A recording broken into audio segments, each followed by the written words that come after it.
Sul, Paulo Pimenta. E quem vai me acompanhar nessa conversa, para a gente poder apertar um pouquinho o deputado, é o nosso grande colaborador, que participa do canal, todo mundo já conhece, ex-prefeito de Rio Claro, Cláudio de Mauro.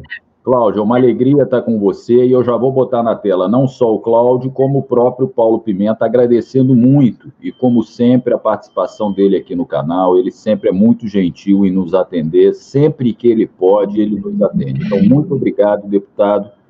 E eu vou iniciar aqui com o Cláudio de Mauro. Cláudio, faça a sua saudação ao público e ao deputado Paulo Pimenta, por favor. Uma satisfação estar com você aqui, Eduardo. Agradeço muito pelo convite. Me sinto honrado estar ao lado do deputado Paulo Pimenta, a quem eu tenho uma admiração muito expressiva. E desde os tempos em que eu fui prefeito, aqui em Rio Claro, eu tenho um relacionamento com o Rio Grande do Sul. O Tarso Genro era o prefeito de Porto Alegre, né?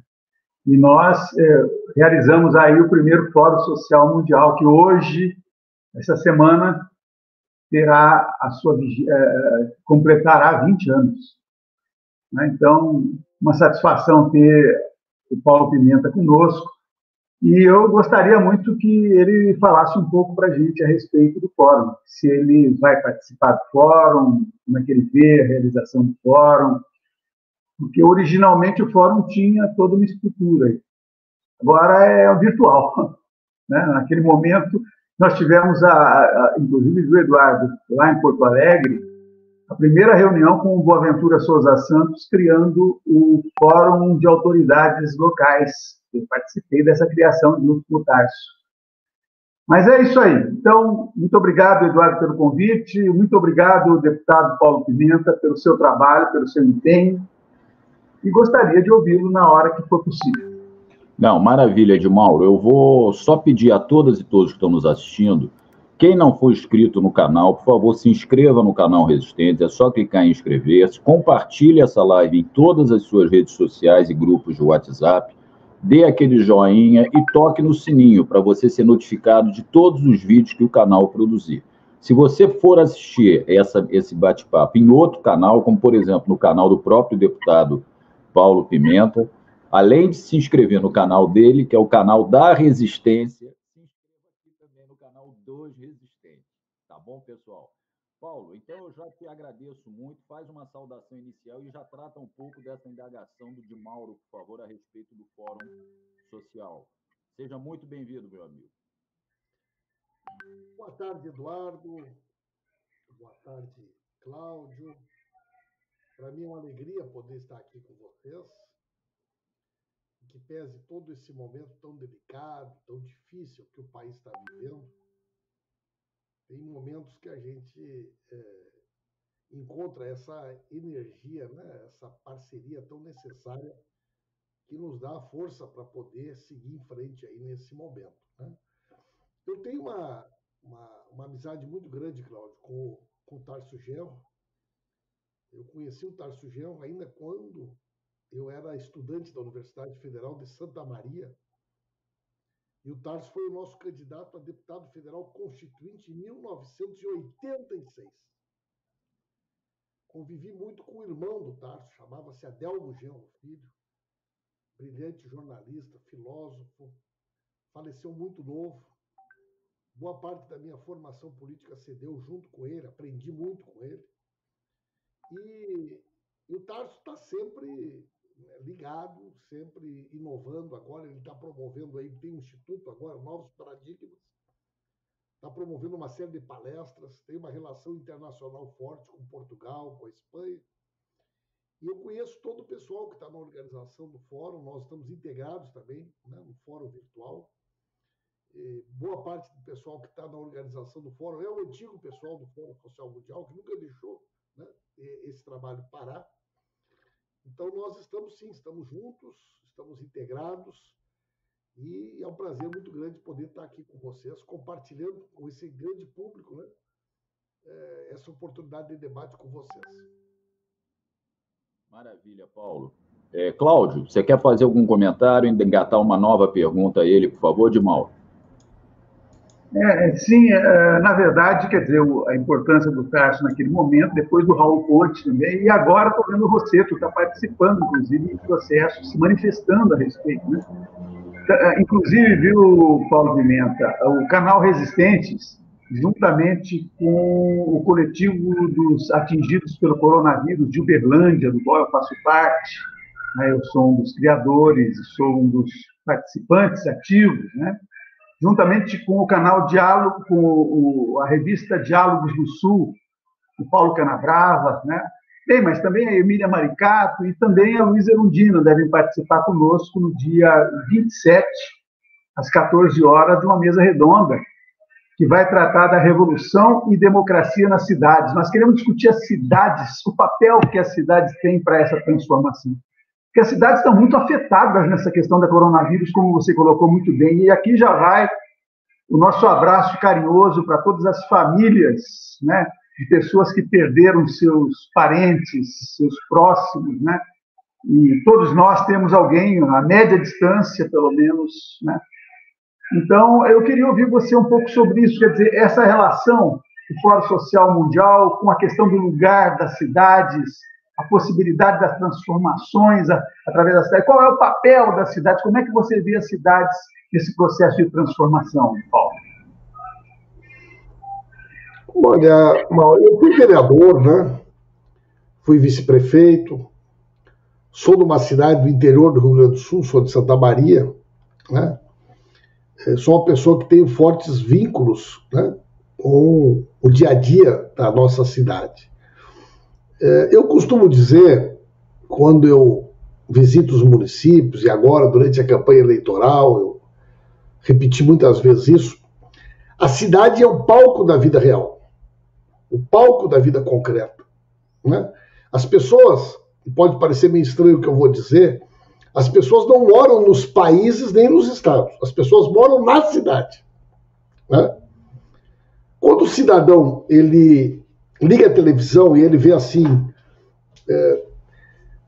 o Brasil está com falta de leitos para o Covid. Na realidade, essa informação para ele é importante.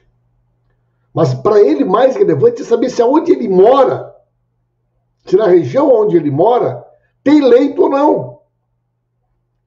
Tem oxigênio, né, deputado? Então, quando tu discute, o governo lança um programa sobre creches a nível nacional. Vão ter 3.000 novas creches. Ótimo! Eu quero saber o seguinte, na cidade onde eu moro vai ter creche? Na cidade onde eu moro vai ter educação? Na cidade onde eu moro vai ter um emprego? Quer dizer, o espaço da vida real, onde as coisas acontecem, é a cidade, né? É onde a política ganha forma, ganha concretude. A nível nacional, a nível estadual, a gente discute os programas, as ações, que se materializam, né? Então, por exemplo, agora, a decisão do governo Bolsonaro em não prorrogar o auxílio emergencial. Aonde que isso vai se refletir? É lá no município. Para vocês terem uma ideia, no Rio Grande do Sul, nós tivemos mais pessoas que receberam auxílio emergencial durante o ano passado do que pessoas com carteira assinada, né?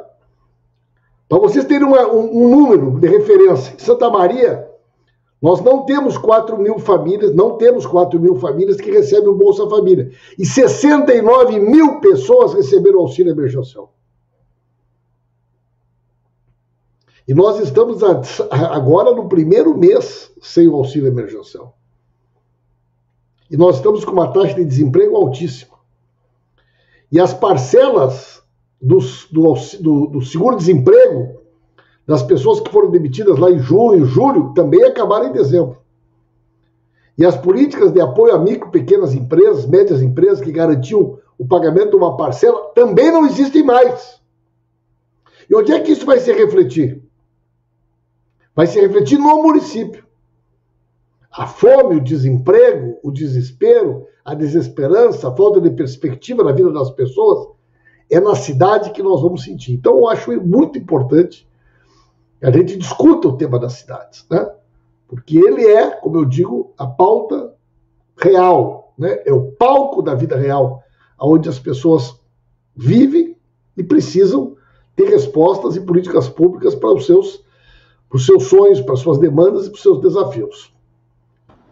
Maravilha, Paulo. Cláudio, você quer fazer algum comentário? Que eu já tenho uma outra pergunta aqui para mudar um pouquinho de assunto para o deputado. Olha, Eduardo, claro que eu não vou querer monopolizar a entrevista com o deputado, mas eu gostaria que ele falasse um pouco para a gente, porque ele tocou em algumas questões aí que são absolutamente fundamentais. Como é que as nossas cidades vão ficar sem auxílio emergencial? Como é que as nossas cidades vão ficar sem o apoio aos pequenos empresários? Porque o problema é o seguinte, o grande empresário, ele de maneira geral tem alternativas, ele tem bens, ele tem possibilidade de sobreviver, mas os pequenos, esses aqui estão sofrendo uma barbaridade. Então, no meu entendimento, é fundamental que haja reabilitação desse apoio aos trabalhadores e às empresas. Então, eu queria ouvir o deputado que está dentro da Câmara dos Deputados, se isso é possível. Veja bem, quando a gente fala no auxílio emergencial, nós estamos falando de duas dimensões. Nós estamos falando de uma dimensão que é aquela pessoa que ela depende desse dinheiro para sobreviver. Né? Nós temos milhões de famílias que durante o ano de 2020 não viveram abaixo da linha da miséria, não passaram fome de maneira escancarada por causa do auxílio emergencial. Mas tem um outro aspecto, que é o seguinte: esse dinheiro do auxílio emergencial, ele não é o dinheiro que as pessoas fizeram poupança com ele. Ele não é o dinheiro que as pessoas guardaram. Então, esse dinheiro do auxílio emergencial, do morador do bairro, da vila, ele chega, ele recebe e ele paga a mercearia, ele paga a padaria, ele paga o mercadinho, né? E esse dinheiro circula na comunidade. Então, a economia do município, ela não morreu porque ela recebia um aporte, uma injeção de recursos mensal. E com isso, o conjunto de pequenos estabelecimentos sobreviveram. Geraram emprego, mantiveram posto de trabalho, né? Porque o dinheiro circula.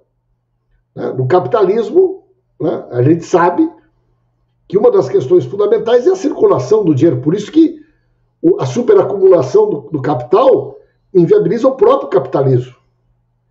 Agora, vejam bem, na medida que nós tiramos esse dinheiro de circulação, na medida que essas pessoas terão um problema objetivo de não terem o que comprar para comer, elas também provocarão um segundo problema, que é a economia não movimentar. Então, aquele pequeno estabelecimento, aquele mercado, aquele cara que vendia ali, né, todos os dias uma determinada quantia de pão na comunidade, que vendia leite, o cara do mercadinho, ele não vai vender. E como ele não vai vender, o negócio dele também vai se complicar. E por conta disso ele vai acabar demitindo gente. Isso retroalimenta a crise. Né? Tem um exemplo que é muito interessante, que é um exemplo muito conhecido, mas eu vou correr o risco aqui de ser óbvio no que eu vou falar, né? Que é aquela história que muitas vezes o pessoal fala numa palestra, né? Numa pequena cidade, chegava um vendedor e ele chega no hotel da cidade e ele chega para o dono do estabelecimento e fala: eu quero um quarto para ficar aqui na cidade. Quanto que é? R$100. Tem que pagar à vista. E ele dá R$100 pro cara ali que está atendendo no hotel. Nesse momento, a senhora que faz a limpeza do hotel está indo embora e ela passa e o cara do caixa dá R$100 para ela que estava devendo para ela. Ele paga o que estava devendo para ela. E ela chega em casa e tem uma senhora que fica cuidando das crianças dela para ela poder trabalhar, e ela dá aqueles R$100 para aquela senhora. E aquela senhora atravessa a rua e pega R$100 e paga o que ela estava devendo na mercearia. E o cara da mercearia caminha 2 quadras e paga para um cara que ele tinha comprado as galinhas. E o cara das galinhas vai numa casa agropecuária e pega aqueles R$100 e paga um milho que ele tinha comprado para as galinhas. E nesse meio tempo tinha um vendedor. O cara do milho pagou para ele os R$100 E o vendedor resolveu pousar na cidade e voltou naquele hotel, naquele primeiro hotel. E na hora que ele chega no hotel, o primeiro vendedor estava indo embora. E ele diz, olha, eu não gostei do quarto, quero ir embora. E o dono do hotel dá os R$100 para ele e ele vai embora. E os R$100 que ele deu foi embora e todo mundo teve as suas dívidas pagas e o dinheiro circulou na cidade. Como? Como é que todas essas dívidas foram pagas? Se os R$100 originários ele devolveu, inclusive o cara foi embora. Ele não gastou nenhum centavo na cidade. Né? Por quê? Porque no capitalismo há uma questão fundamental, que é a circulação do dinheiro. Quando há uma superacumulação do capital, e o capital não circula, ele não gera emprego, ele não cria oportunidade, ele não movimenta a economia. Imagine esse exemplo que eu estou dando multiplicado pelo conjunto de recursos do auxílio emergencial, que é um dinheiro que vem de fora, que é um dinheiro que não foi gerado na economia local, e que de uma hora para outra ele é tirado da economia. Imagine o reflexo que isso vai ter a partir de janeiro. Eu quero dizer uma coisa para vocês. Fevereiro vai ser dramático. Março, se nós não criarmos uma alternativa de algum tipo de auxílio emergencial, nós vamos ter saques em supermercados do país. Nós vamos ter saques em supermercados. Né? Nós estamos trabalhando muito para a volta do auxílio emergencial. Né? E há uma grande contradição dentro do governo. A equipe econômica sabe, né, que ela enfrenta uma pauta que é contrária a tudo aquilo que eles defendem no neoliberalismo, mas o Bolsonaro sabe que boa parte dos índices de popularidade que ele conseguiu em 2020 se deve ao auxílio emergencial. Se deve ao auxílio emergencial. Então eu acho que quanto mais enfraquecido tiver o Bolsonaro, quanto mais acuado ele estiver, talvez mais nós tenhamos chance de aprovar algum tipo de recurso de renda básica, que na realidade é o que é o auxílio emergencial. Né? Então, eu trabalho com a hipótese de que a gente possa recriar algum tipo de auxílio emergencial. E quanto mais fraco tiver o governo, maior vai ser a chance de a gente poder aprovar alguma coisa. Maravilha, Paulo. Eu vou mudar um pouquinho o rumo da prosa, tá, Cláudio de Mauro? Eu queria saber do deputado uma questão mais para o campo da política, né? Que está dando ainda muito pano para manga a decisão do PT de integrar o bloco chamado, né, bloco do Rodrigo Maia, em apoio ao candidato Baleia Rossi para a presidência da Câmara dos Deputados. A eleição ocorrerá no dia 1º de fevereiro. E o deputado Paulo Pimenta foi um dos que votou a favor de que o PT integrasse esse bloco de apoio à Baleia Rossi. Então, a gente gostaria de te ouvir sobre isso, Paulo. Por que você entende que esse apoio deva ser dado pelo Partido dos Trabalhadores e os demais partidos de esquerda? Que tipo de compromisso, claro, que você possa publicizar, porque nem todos, a gente sabe que na política nem todos os compromissos a gente pode trazer a público, mas aquilo que você puder falar, obviamente, se você nos trouxer, será muito bacana. Então, Paulo, eu te deixo essa questão aí das suas razões de votar a favor do apoio à candidatura de Baleia Rossi. Por que você acha que o PT, nesse momento histórico, teria que fazer esse apoio? E o que você espera caso da eleição? Claro, a gente não tem bola de cristal, mas qual é hoje a sua perspectiva de quem será o presidente eleito e o que se espera de Baleia Rossi se ele for o eleito, claro. Então eu deixo essas questões aí para você nos trazer luz, deputado, por favor. Muito bem, gente. Olha só, eu tenho vários defeitos na minha vida, né? Um deles não é ficar em cima do muro. Então, eu sou uma pessoa que faço questão que as pessoas conheçam as minhas opiniões, defendo as minhas opiniões, né? Foi assim na questão da Lava Jato, quando tinha muita gente da esquerda que flerteava, né, com o Sérgio Moro, com o Dallagnol. Muitas vezes eu e meu querido amigo Vadir Damus ficamos isolados na esquerda. O pessoal dizia, vocês são loucos, vocês vão ser confundidos com defesa, vocês estão defendendo a corrupção, a Lava Jato é uma conquista, o Sérgio Moro não é isso, o Ministério Público Federal, vocês não podem atacar o Ministério Público Federal, você não pode atacar o Dallagnol, né? Bom, a vida mostrou, né? Bueno, eu estou convencido que nós vivemos um processo no Brasil onde eu acredito que, de fato, a democracia brasileira ela corre riscos, né? Corre graves riscos. Nós elegemos um presidente que é uma pessoa que despreza a Constituição, né? Que despreza o Estado Democrático de Direito, que despreza o Brasil, né? É um lambe-botas. Mas as instituições brasileiras, elas não são fascistas. Elas não têm esse alinhamento ideológico. Mas a grande maioria das instituições de Estado foram capturadas já por esse projeto. Então, a Polícia Federal, a Receita Federal, a ABIN, que foram instituições que durante os nossos governos, por exemplo, mantiveram, né, eu não gosto muito dessa expressão, mas uma postura republicana. O Lula ou a Dilma jamais interferiram na Polícia Federal, na ABIN ou na Receita Federal para conduzir ou impedir uma investigação. Né? Hoje elas já são instituições que estão a serviço ideológico do projeto que o Bolsonaro representa. A PGR, que sempre teve uma total independência. O Aras, hoje, é um serviçal do Bolsonaro, que ampliou sua influência no STJ, que ampliou sua influência no STF, que cada vez mais busca tentáculos em outras, né, instituições, especialmente no Rio de Janeiro. E eu estou convencido que se ele capturar a Câmara e o Senado, nós vamos sentir saudade dos 2 primeiros anos. Nós vamos sentir saudade. Né? Bueno, evidente, né? E existe um conceito da política que é o seguinte: a política é a mediação entre aquilo que a gente quer e aquilo que a gente pode. Certo? Claro que o melhor é uma coisa boa. Por que a gente não lança o candidato do PT? Por que não lança o candidato da esquerda e ganha a eleição? Porque nós não temos voto. Por que você não lança o candidato da esquerda? Mas o PSB não quer, o PDT não quer, o PCdoB não quer, o PSOL não quer. Qual seria o candidato da unidade da esquerda? Né? Então, vejam bem, eu participei de um debate parecido com esse, gente, quando Eduardo Cunha foi eleito presidente da Câmara. E na época tinha uma articulação para tentar derrotar o Eduardo Cunha. E o candidato que o PMDB oferecia era o Marcelo Castro, que hoje é senador. Que foi ministro da Saúde do nosso governo. E algumas pessoas diziam: não, o PT não tem que se meter nisso, nós temos que lançar candidato próprio. Isso é o problema do PMDB. Eles que se explodam.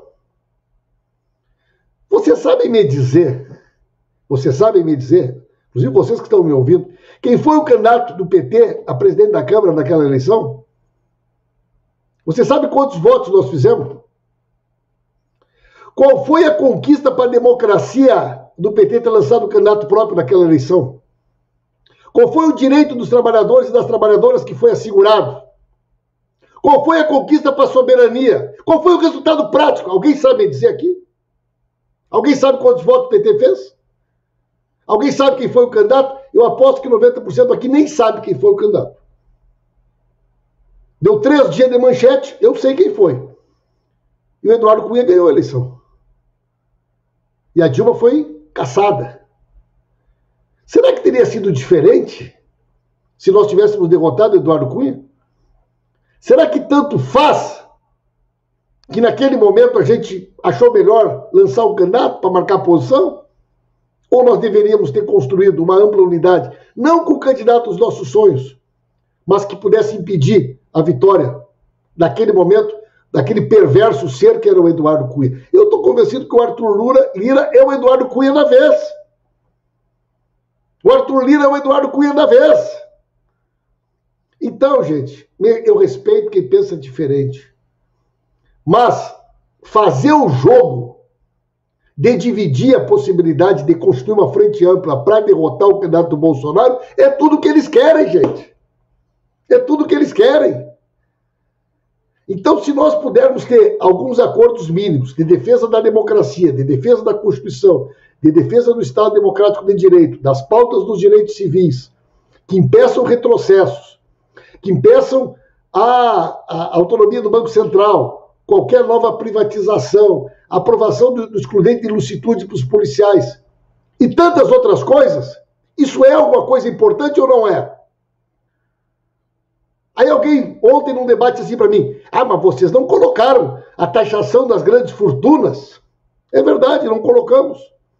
Inclusive o PT foi governo durante quase 16 anos, tivemos 3 presidentes da Câmara e nunca conseguimos botar. Nunca conseguimos colocar. E agora alguém me olha e diz, mas vocês não vão botar a taxação das grandes fortunas? Claro que eu gostaria de botar. Mas se nós fomos governo com o Lula há 8 anos, 6 anos com a Dilma, tivemos 3 presidentes da Câmara e não conseguimos pautar esse tema, por que razão alguém acha que agora, numa pauta de resistência e de sobrevivência, nós temos obrigação de conseguir? Então, gente, eu estou muito tranquilo, estou convencido que a pauta central é derrotar o Bolsonaro. É por esse processo que eu me movimento e é a partir dessa lógica a minha posição. Né? Não me presto para jogar para a torcida, para fazer média, para tentar arrumar eleitor para 2022, para fazer... Não é isso. O que está em jogo é uma coisa muito maior. Né? Acho que é dificílimo derrotar o Arthur Lira. Acho que a tendência é que o Bolsonaro ganhe a eleição, está comprando todo mundo, é de ministério para fora, e infelizmente quem não entendeu isso, diretamente ou indiretamente, está fazendo o jogo do Bolsonaro. Essa é a minha posição, com toda clareza, com toda transparência. Não, excelente. Eu queria te dar essa oportunidade mesmo, deputado, de colocar a sua opinião, esclarecer a sua posição mesmo. E durante essa semana, no início da semana, os sinais estão cada dia mais claros, né, do que eles pretendem, né? O Bolsonaro falando que a democracia só existe porque os militares assim o querem e quando querem, e é verdade, no final das contas, no Brasil, infelizmente, é isso. E aquela declaração do Augusto Aras, que foi um negócio de arrepiar. Ele falou que o Brasil poderia, no Brasil, ser decretado estado de defesa, né? Então, a situação é muito grave, é muito grave. Cláudio de Mauro, você quer comentar esse assunto? Antes, Eduardo, tem o Fábio Silva aqui dizendo assim, tem que cobrar do deputado as provas do Rodrigo Tacla Duran. Olha, Fábio, em primeiro lugar, o Rodrigo Tacla Duran foi descoberto por nós. Fui eu e o Vadir. Ninguém nunca tinha ouvido falar em Rodrigo Tacla Duran, certo? Nós descobrimos que tinha esse advogado na Espanha e fomos por nossa conta. Nós dois, de peito aberto, pegamos um avião, fomos para Madrid procurar, chama o Rodrigo Tacla Duran. Conseguimos os documentos com o Rodrigo Tacla Duran. Voltamos para o Brasil. Conseguimos botar o Tacla Duran na CPI da JBS. E toda a documentação que nós recebemos do Rodrigo Tacla Duran foi formalizada numa denúncia da PGR, com a doutora Raquel Doge, e depois foi reapresentada em mais 2 oportunidades. Portanto, não há nenhum documento fornecido pelo Rodrigo Tacla Duran que não tenha sido entregue ou para a defesa do presidente Lula ou não esteja nas representações que nós fizemos na PGR contra a Lava Jato, contra o Sérgio Moro e contra toda essa turma de Curitiba. Então, eu faço questão também de esclarecer isso, como se existisse algum documento, alguma coisa que a defesa do Lula ou que não tenha sido utilizada. Isso é aí um papo furado, né? De quinta coluna, né? Existe o agente duplo. Já ouviu falar em agente duplo expresso? Já ouviu falar alguma vez? Pois é, hoje em dia existe na política o chamado agente duplo expresso, né? São pessoas que normalmente não moram no Brasil, que são inimputáveis, porque ninguém pode responsabilizá-lo juridicamente pelas bobagens que eles dizem, e eu não me pauto por tentativa de constrangimento de agente duplo expresso. Já fizeram isso comigo, com o Vadir, com a Dilma, com o Tarso Genro, com o Zé Eduardo Cardoso, com todos nós, né? Meu campo é o campo da esquerda, não faço jogo com a direita.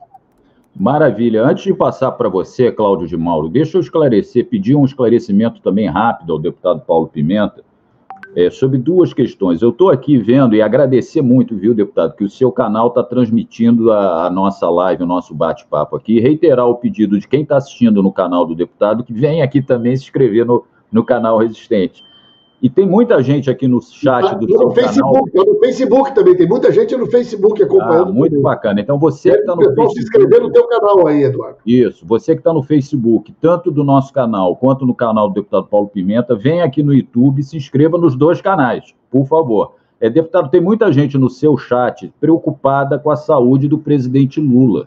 que está circulando notícia de que ele estaria com Covid-19 ou teria contraído em Cuba. Tem gente aqui, eu estou atendendo o pessoal do seu chat aqui, deputado. E uma outra pergunta sobre qual a diferença substantiva entre Baleia Rossi e Arthur Lira, que está no seu chat também. Então, se você quiser fazer esse esclarecimento sobre o presidente Lula e já responder essa outra questão sobre Perfeitamente, perfeitamente. Veja bem, em primeiro lugar... O deputado, eu queria só agregar aí, a questão da saúde do presidente Lula é uma coisa que eu acho que precisa ser esclarecida especificamente. Mas essa outra questão colocada pelo Eduardo, eu gostaria muito de saber o que o nosso ex-candidato a presidente da Câmara, que teve 135, foi o Arlindo Chinalha, não foi? Foi o Arlindo Chinalha, o candidato a presidente na época. O que ele pensa hoje? Será que ele aceitaria, neste momento, ser o candidato, se estivesse lá? Ou ele entende que agora é a hora de fazer o acerto para negociar? Por exemplo, a questão do auxílio emergencial entra nesse acordo? É isso. Olha aqui, deputado, estão dizendo que a Mônica Bergamo, jornalista que é muito séria, que publicou que o Lula teve Covid em Cuba. Alguém colocou aqui no chat, a nossa querida amiga e colaboradora aqui do canal, Luciano Escobar. Então, por favor, deputado, a bola está contigo. Beleza. O deputado, só para fazer um esclarecimento aqui para o Di Mauro, o deputado hoje está num dia, apesar de todos os problemas que o Brasil enfrenta, num dia muito feliz, que o time de coração do deputado está na liderança do Campeonato Brasileiro, graças a um treinador que também é muito querido no meu time aqui do Rio de Janeiro. Eu sou fluminense. Sabe que eu até nem ia falar sobre futebol, né? Não ia falar sobre futebol. A gente vai marcar uma live contigo e com o Vadir só para falar sobre futebol. O Vasco está numa situação um pouco delicada, o Vadir fica bravo quando fala futebol. Agora, o Inter está num 7 vitórias seguidas. Ganhamos de 5-1 ontem do São Paulo, foi uma apresentação maravilhosa. E temos o Grenal do domingo. Nós estamos há 2 anos sem ganhar o Grenal, estamos há 11 partidas sem ganhar do nosso principal rival. Então, estamos todos em estado de alerta total para domingo, né? Se o Inter jogar metade do que jogou ontem contra o São Paulo, nós vamos fechar 8 vitórias seguidas, 24 pontos seguidos no campeonato. Vamos mandar fazer uma estátua para o Abel lá, junto com a estátua do Fernandão, que tem lá na frente do Beira-Rio, né? Olha só, gente, o que eu posso assegurar para vocês é que o presidente Lula está muito bem de saúde, certo? Eu tive a oportunidade de conversar 3 vezes com o presidente Lula durante o período que ele estava em Cuba, né?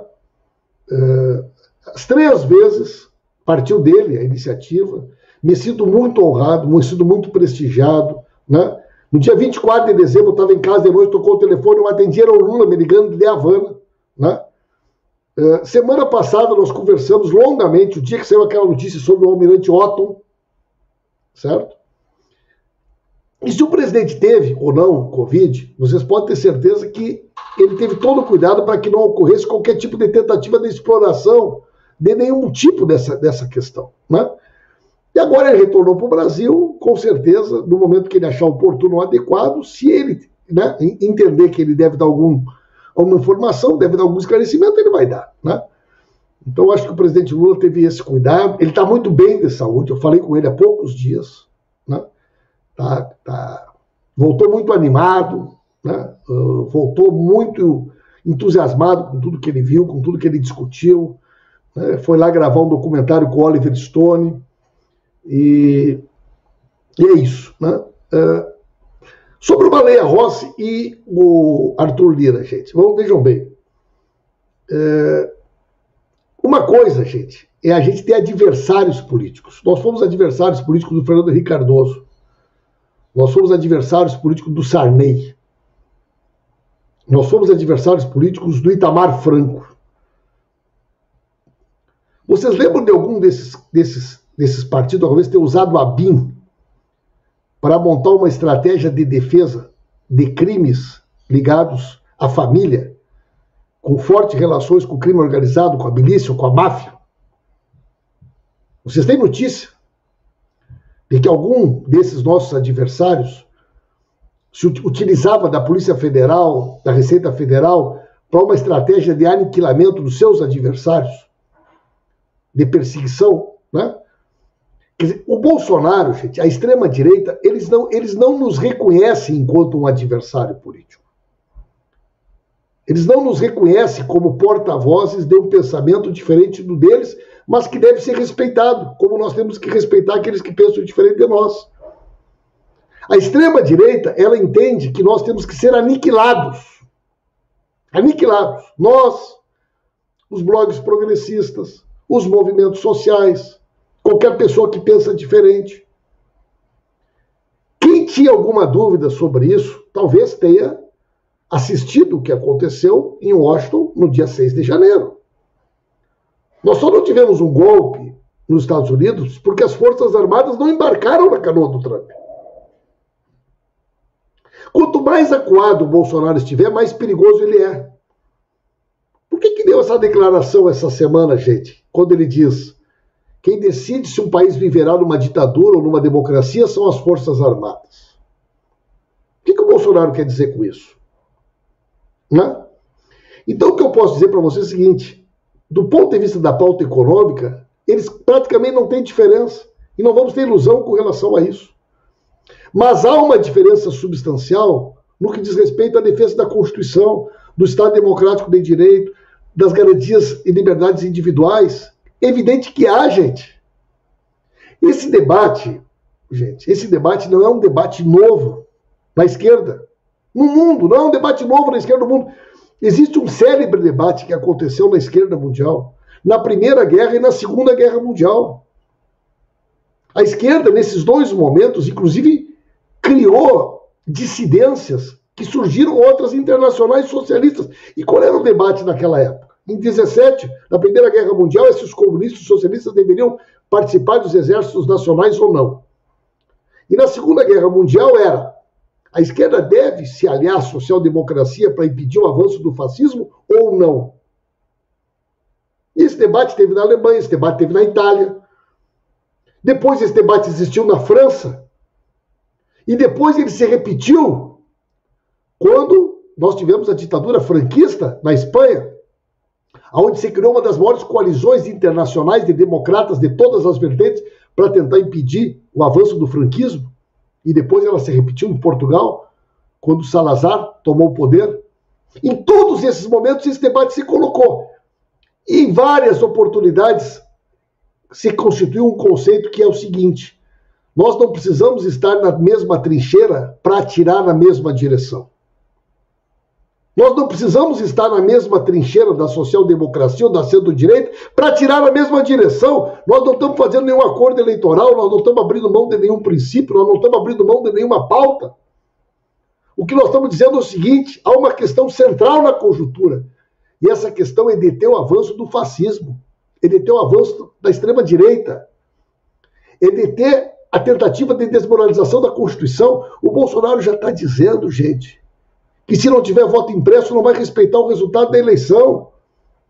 Está aí o líder do governo toda hora dizendo que tem que chamar uma nova constituinte. Vocês imaginam o que seria uma constituinte nesse momento no país?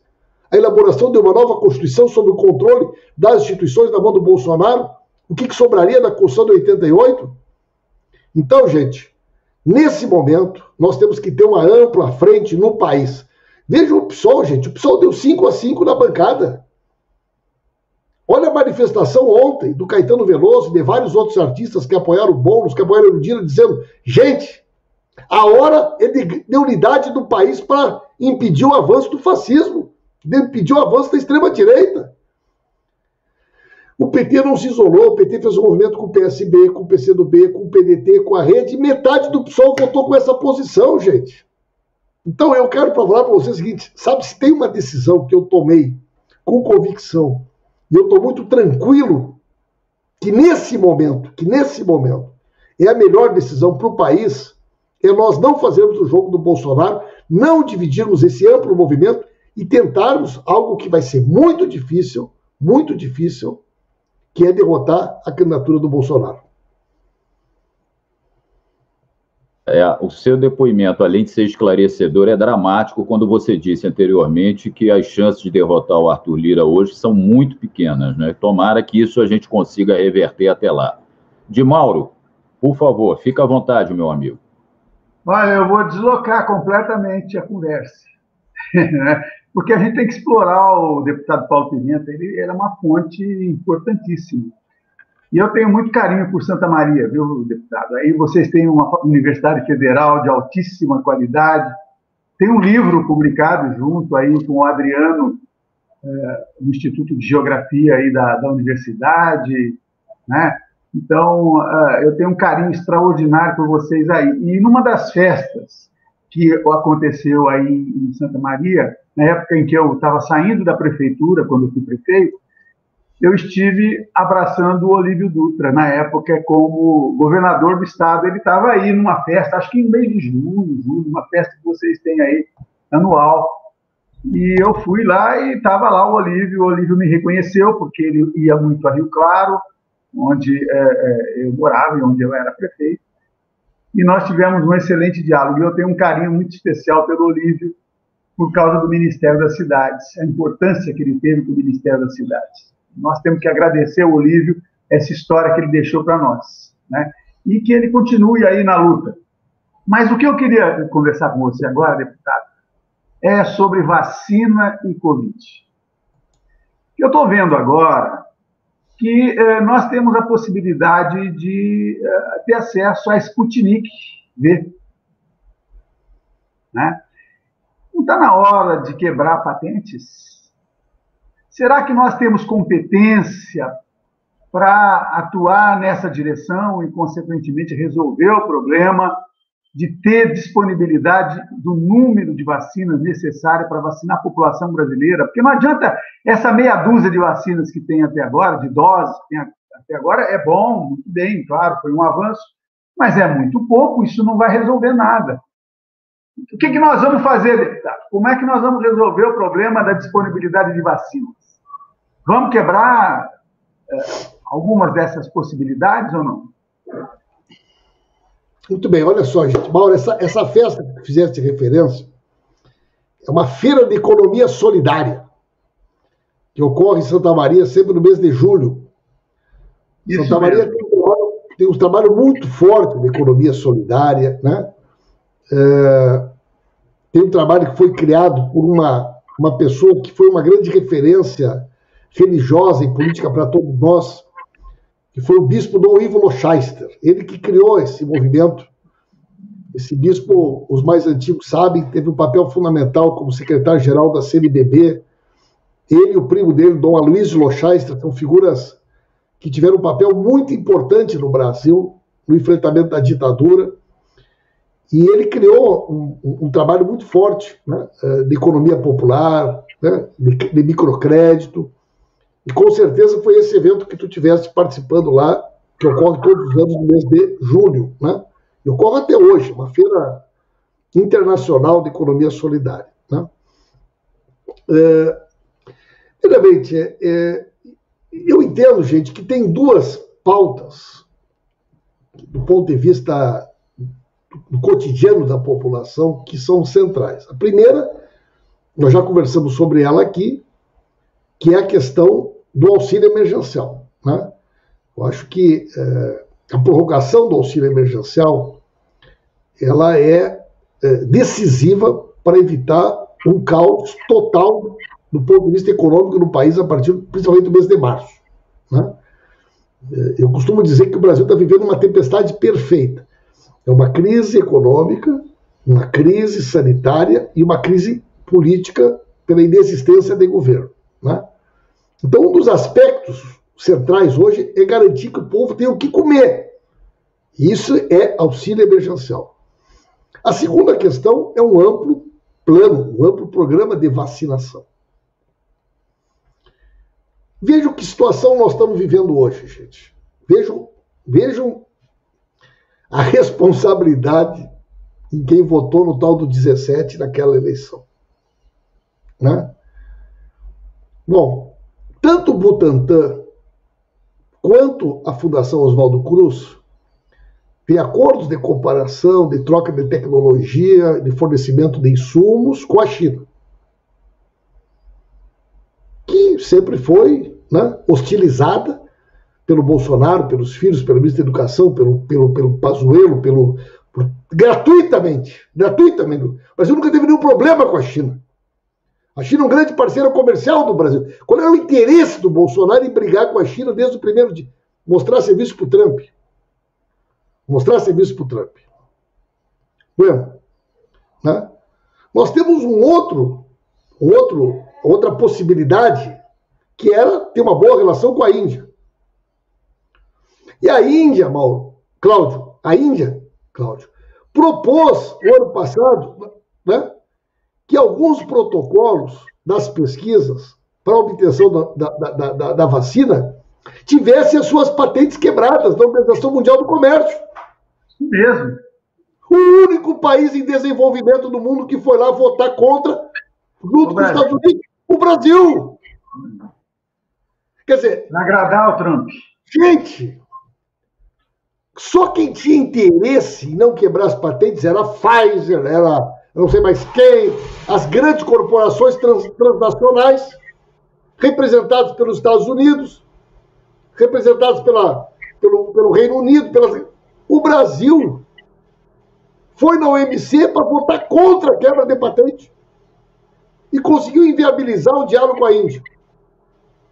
O outro país, né, é a Rússia, que está tendo esse diálogo principalmente a partir do governador da Bahia, com toda a dificuldade na vida, mas que também tem sido vítima constante de ataques. Eu vi hoje uma declaração do Eduardo Bolsonaro atacando a Rússia e atacando a China. Bueno, aí temos Cuba. Cuba vai produzir 200 milhões de doses.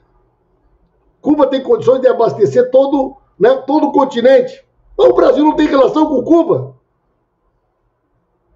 E somos vizinhos da Venezuela, que tem oxigênio à vontade, que poderia resolver todo o problema da falta de abastecimento de oxigênio no norte do país. Então nós conseguimos estar inviabilizado com a Índia, com a China, com a Rússia, com Cuba, com a Venezuela, com todos os países. Que nesse momento... Isso porque saiu dos BRICS, né? E saiu dos BRICS. Se nós estivéssemos nos BRICS, isso estava resolvido. Vejam bem, gente. Cláudio, será que passa pela cabeça de uma figura como essa enfrentar as corporações e, nesse momento, decidir quebrar alguma patente, gente? Um cara que transformou o Brasil num serviçal dos interesses das corporações internacionais, que fez o que fez com pressão. Eu não tenho nenhuma ilusão, gente. Nenhuma ilusão. Né? Eu acho que nós vamos sobreviver porque o Brasil é tão grande. Existem relações tão importantes que conseguem passar, né, a relação do Brasil com a... Tu vê que conseguimos agora que o oxigênio chegasse, apesar do Bolsonaro. Os bolsonaristas estão dizendo que o oxigênio é da White Martins. Não foi o governo da Venezuela. Estão mentindo que o dinheiro... Né? Quer dizer, graças a uma relação direta com o governador, conosco, e assim vai ser. Se fosse pelo Bolsonaro, não tinha pesquisa do Butantan, não tinha pesquisa da Fundação Oswaldo Cruz, não tinha relação, né? Tudo que ele propôs deu errado. O Bolsonaro tem que responder por crime, gente. Por crime. Eu tenho os vídeos. Ontem eu estava assistindo em dezembro. Olha, eu sou gaúcho, gente. Osmar Terra, chamado Osmar Terra Plana, né?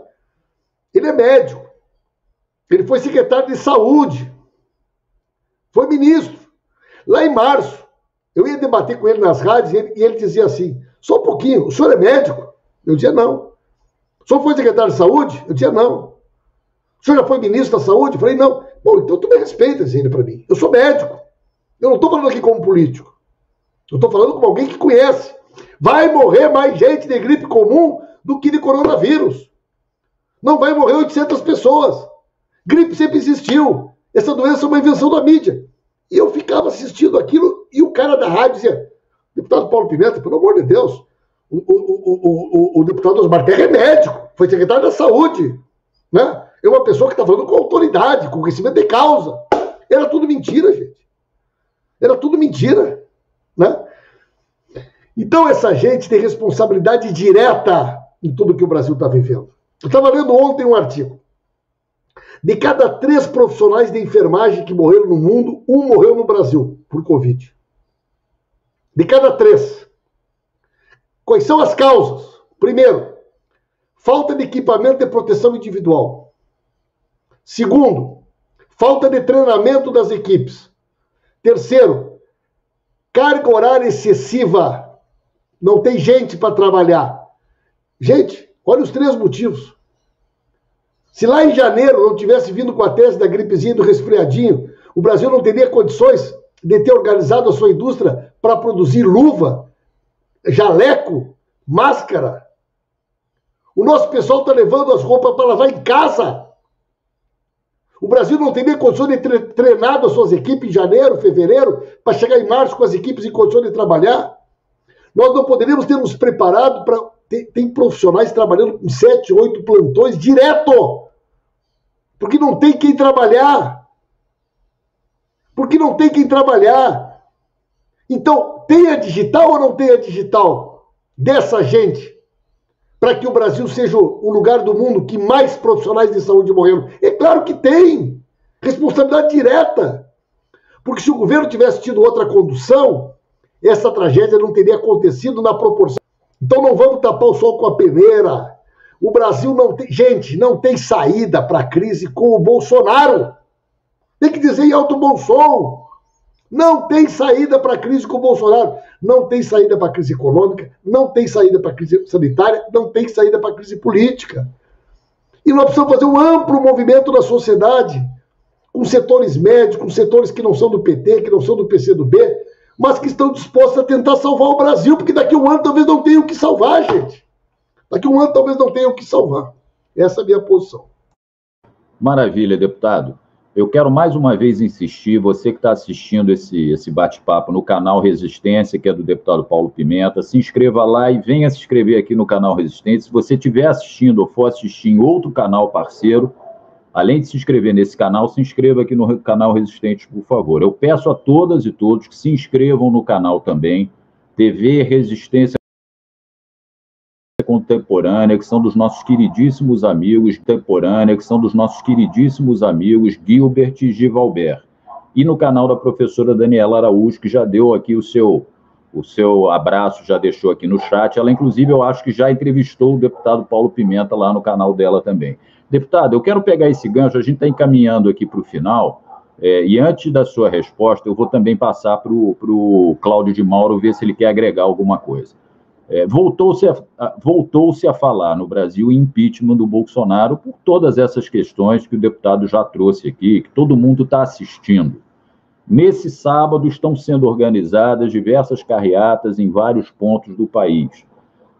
Qual a opinião do deputado? Agora vai essa campanha, o povo vai começar a ir para a rua, ainda que com todo cuidado, de máscara ou fazendo carreatas, e você vê alguma possibilidade do deputado Rodrigo Maia, no apagar das luzes da sua presidência, tirar da gaveta algum pedido de impeachment, deputado? Cláudio de Mauro, por favor, temos que tratar do tema fora Bolsonaro, que é o tema título desse bate-papo. Por favor, de Mauro, você quer agregar alguma coisa? Não, eu acho que esse tem que ser o tema agora, nesse bloco final, de abrir o espaço para que o deputado nos posicione a respeito desse fora Bolsonaro. Como é que nós vamos caminhar nessa direção e como é que vai se dar essa luta no âmbito do Congresso Nacional. Lá tem espaço para que isso seja tratado? Claro que a sociedade tem que fazer toda a pressão, porque se não houver pressão externa, a coisa também não anda no âmbito da Câmara Federal, e a gente não sabe até que ponto o Rodrigo Maia está disposto, realmente, como o Eduardo coloca, a assumir essa responsabilidade, porque até agora não assumiu. São mais de 50 pedidos de impeachment na mão dele. Eu não diria nem que na mão dele, né? Está no traseiro dele, ele sentou em cima, né? Né? E não deixa a coisa andar. Então, gostaria de ouvir do deputado. Fique à vontade, deputado. E só para continuar, para finalizar, deputado, você acha que uma parte da direita, que todo mundo chama de direita limpinha, de punhos de renda, está se deslocando para aderir ao fora Bolsonaro? Está até querendo, quem sabe, empunhar, tirar essa bandeira das nossas mãos? Por favor, deputado, fica à vontade. Eu era vereador lá em Santa Maria, meados do século passado, e tinha um colega meu, já faleceu há muitos anos atrás, era um vereador daqueles antigão, chamava-se Adi Forjarini. E ele dizia assim, a Câmara de Vereadores é a caixa de ressonância dos anseios da sociedade. Né? Gente, em primeiro lugar, não existe luta política consistente, contundente, não existe impeachment sem pressão da sociedade. Né? E pressão da sociedade é algo, né, que não se constrói de maneira artificial. Você pode tirar um presidente se você conseguir criar um ambiente social capaz. Olha o que foi feito com a Dilma, olha o que foi feito com o Collor. Não sei, né? Bom, eu quero dizer para vocês que pela primeira vez eu começo a sentir na sociedade uma mudança de humor. Né? E acho que isso tem muito a ver com a condução do governo no tema do coronavírus. Com desprezo pela questão da vacina, pela maneira como o Bolsonaro... Né, tem um ditado popular que diz, né, na hora da dificuldade que a gente conhece os parentes, na hora da dificuldade que a gente conhece os amigos. O Bolsonaro, ele revelou um lado dele que até então ele tentava esconder. Né? Aquele Bolsonaro disse, estão cobrando de mim porque eu não sou coveiro. Vai cobrar de não sei quem. Isso não é problema meu. Ah, morreu gente, daí morre todos os dias. Uma coisa, gente, é quando tu trata a doença, e o Cláudio falou um negócio no início, que ele falou assim, todos nós temos indiretamente alguém que a gente conhece. Uma coisa é você tratar a doença como uma estatística, que é um número. Ah, morreu mais não sei quantos. Enquanto tu não conhece ninguém, ah, tá faltando oxigênio. Mas se faltar oxigênio para alguém da tua família, mas se faltar oxigênio para alguém que tu ama, uma pessoa que tem um familiar, alguém morrendo por Covid, enxerga um imbecil como o Bolsonaro dizendo, qual é o problema, gente? Eu não sou coveiro, todo mundo morre, morreu mais um, morreu algum marica, isso é uma doença de marica. Então, essa história do oxigênio, essa questão da vacina, esse desprezo pela verdade, né? essa história permanente de tentar tratar as pessoas como imbecis. Agora faz 2 dias que eles estão sustentando que eles nunca defenderam o tratamento precoce. Mandaram apagar todas as fotos com aquela caixinha de cloroquina, não sei o que. O ministro, com a maior cara de pau, ele disse, eu nunca defendi o tratamento precoce. Rapaz, tem centenas de documentos, tem, né? O Bolsonaro quantas vezes? Então, eu acho que setores médios da sociedade, setores que, né, ou não votaram na eleição, ou votaram no não sei o que lá, começam a dizer, gente, pelo amor de Deus, essas coisas estão chegando num ponto que não dá mais. Então, começa a criar um ambiente. Aí tu tem mais a questão da crise econômica, tu tem o fim do auxílio emergencial, né? Tu tem setores que até então dizem, olha, gente, a situação está horrível, mas eu estou ganhando 1.200 por mês, eu não ganhava nada. Na minha casa está entrando 1.800 por mês, agora não está entrando nada. Né? Então, eu acho que pela primeira vez nós estamos criando no país um ambiente que pode nos levar ao processo. Eu, no dia 29, dia 30, aquelas coisas que sempre acontecem no final do ano, de profecia e de não sei o que lá, eu fiz uma brincadeira que é profeta, vou profetizar, eu disse, né? A palavra tem força. Bolsonaro não vai até o final de 2021, né? E com a história do Trump não ser mais presidente, ele vai acabar em Bangu 8, porque não tem nem para onde fugir, né?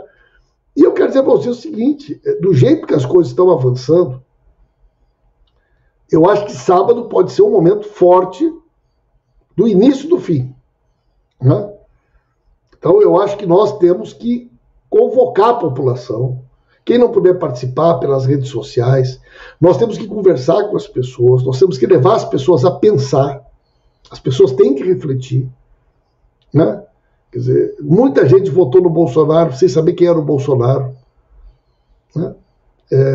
Agora, eu não creio que o Rodrigo Maia, na última semana, vai fazer isso, né? Não vai fazer isso. E acho que uma coisa é certa, se o Arthur Lira ganhar, a chance de ter o impeachment é zero. Se o Baleia Rossi ganhar, e se criarem as condições objetivas na sociedade, o pedido de impeachment pode tramitar, né? Agora, uma coisa é certa, se o Arthur Lira ganhar, não tem nenhuma chance do impeachment tramitar, né? Então eu acho que nós temos que pautar. Foi muito boa essa iniciativa do placar do impeachment. As pessoas começam nas cidades a cobrar dos seus deputados, cobrar dos seus senadores, um posicionamento. E acho que é uma pauta que ganha força e entra em 2021 com muita força. Então, fora Bolsonaro. Eu acho que nós não podemos fazer de conta que o Brasil não está sendo, hoje, administrado por uma quadrilha de bandidos. O Brasil foi tomado de assalto, né, por um grupo de milicianos ligados ao crime organizado. É isso, né? Não adianta querer tapar o sol com a peneira. E temos que fazer uma luta aberta, uma luta franca e defender em todos os espaços que nós pudermos, né, a retirada dessa quadrilha do Palácio do Planalto. Maravilha, deputado. Quero agradecer muito a presença, a colaboração do meu amigo Cláudio de Mauro, por estar aqui nesse bate-papo com o deputado. Eu vou passar para o Cláudio fazer suas considerações finais antes de passar para o deputado. Cláudio de Mauro, por favor, meu muito obrigado, e é sempre uma grande honra e um imenso prazer estar na sua companhia. Obrigado, Eduardo, da mesma maneira, viu? Da mesma maneira, estar com você é sempre muito bom. E eu estou muito feliz de ter ouvido o deputado Paulo Pimenta. Eu acho que nós estamos vivendo um momento muito difícil para o país como um todo. As pessoas estão sensibilizadas, estão emocionadas, estão com sofrimento, porque, na verdade, não só o medo da pandemia, não só o medo da doença, mas o medo da situação econômica e financeira, porque se nós não tivermos realmente o auxílio emergencial retornando, a população vai entrar em desespero. E entrar em desespero significa não saber exatamente onde vai parar, né? Porque quando nós temos uma boiada sem liderança, a explosão pode gerar todo tipo de problema ali na frente. Como disse o deputado, saque de supermercado, de lojas, os comerciantes das grandes empresas que se preparem, né? Façam pressão, porque se eles não estiverem preocupados com esse assunto, eles poderão ter consequências. No próximo sábado, nós temos também, no dia 23, a Marcha Mundial do Fórum Social Mundial. Vai ser no dia 23, no período da tarde. É muito importante que as pessoas se mobilizem, e se mobilizem pelo Fora Bolsonaro, que a gente tenha coragem de se assumir juntos, né? Nos dar as mãos, ninguém soltando a mão de ninguém, indo para a luta coletivamente, para que nós possamos fazer com que a sensibilidade seja cada vez maior e que o Congresso Nacional ouça a população que hoje está insatisfeita. Eu não tenho dúvida que o homem lá da vendinha, do bairro, que já está vendo que não vai ter dinheiro para ele, e ele que apoiou o Bolsonaro, ajudou o Bolsonaro a se eleger, já está arrependido. Muita gente já está envergonhada e não tem coragem de dizer que votou no Bolsonaro.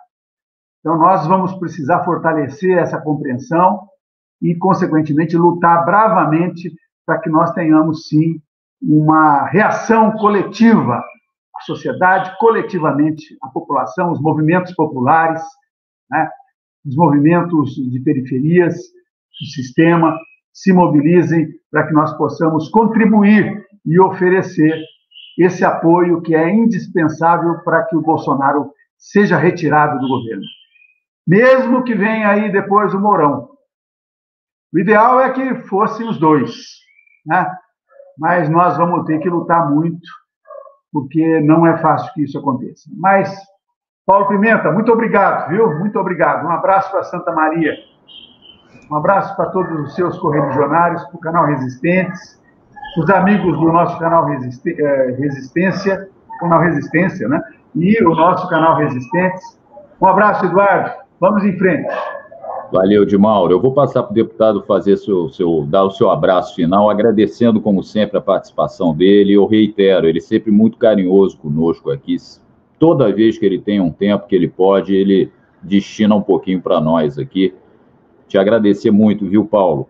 E, na minha visão, essa questão do caos social, econômico, isso é projeto do Bolsonaro. Eu posso estar enganado, mas é exatamente o caos que permitirá ele, se for o caso, a dar um golpe ou a decretar o estado de defesa, como já disse o Augusto Aras. Então, deputado, muito obrigado mais uma vez. Eu passo para as suas considerações finais e obrigado a todos que estão nos assistindo no canal Resistência. Deputado, por favor. Olha, gente, eu que agradeço a vocês aí pela oportunidade, né? Sempre é muito bom ter esse contato. E muita gente aqui, né? E vocês fazem um trabalho maravilhoso, tem uma dedicação, tem uma disciplina que ela é fundamental. Eu sempre digo para as pessoas, enquanto nós não tivermos uma rede que permita às pessoas receberem a informação a partir de um outro olhar, uma outra narrativa, e nós ficarmos reféns da grande mídia, né, com certeza nós vamos ter muita dificuldade em poder organizar um projeto diferente do que o projeto que nós vivemos, né? E nesse momento, um momento muito de disputa de narrativa e tudo. Ontem eu tive, gente, uma live maravilhosa, ontem com o ministro das Relações Exteriores, o chanceler Jorge Arreaza, da Venezuela. Aliás, esse é um cara que vale a pena uma hora, Eduardo, se tu quiser. Ele é um grande amigo meu, fala bem português. Rapaz, foi uma live maravilhosa ontem, né? Rapaz, eu ficava com vergonha quando as pessoas entravam e diziam mentira, esse oxigênio é da White Martins, né? Isso aí é mentira de vocês. A Venezuela não doou oxigênio nenhum. Isso aí é a White Martins. Rapaz, a White Martins botou uma nota oficial. A White dizendo, nós não doamos nada. Isso aqui foi inclusive o governo do Amazonas disse hoje, esse oxigênio é gratuito, não vai ser cobrado de ninguém. É mentira. Quer dizer, eles não conseguem aceitar nenhuma ação humanitária. Agora, vai ser na Globo que isso vai ser desmentido? Vai ser na Record? Vai ser na Jovem Pan? Vai ser na Rádio Gaúcha? Claro que não. Então, se nós não tivermos um canal para as pessoas poderem nos ouvir, os amigos e as amigas que estão aqui nos ouvindo vão chegar no almoço da família e vai ter alguém lá dizendo que deu na Globo, que viu na Jovem Pan, e ali não sabe o que dizer.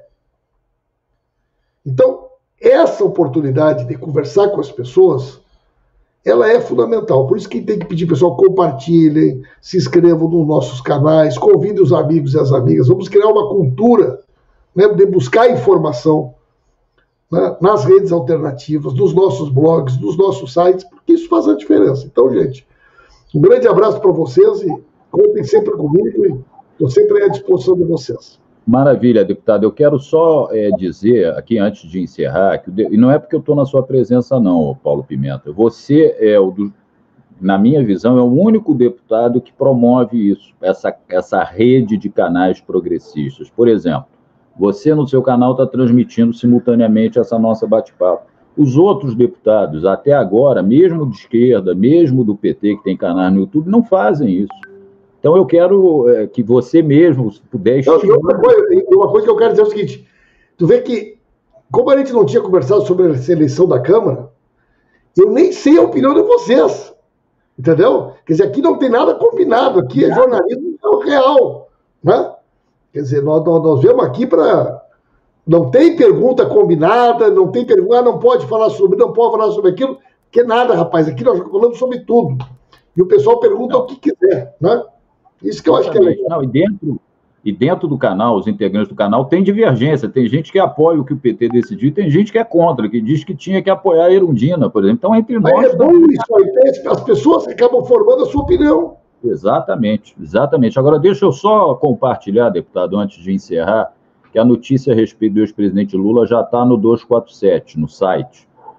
Que ele foi diagnosticado com Covid-19 durante a viagem a... escapou aqui. Durante a viagem a Cuba, não apresentou sintomas e ele já deve estar já até fora da quarentena. Ainda bem que ele está bem de saúde, que está muito bem, como o próprio deputado já havia nos dito aqui, que o Lula estava muito bem. Então, pessoal, quero agradecer demais, mais uma vez, Cláudio de Mauro, Paulo Pimenta, meu cachorro aqui saiu latindo. E muito obrigado a todos e todos por estarem aqui e no canal do Paulo Pimenta. Deem essa força para todos nós. Deputado Cláudio de Mauro, muito obrigado, hein, gente? Um abraço.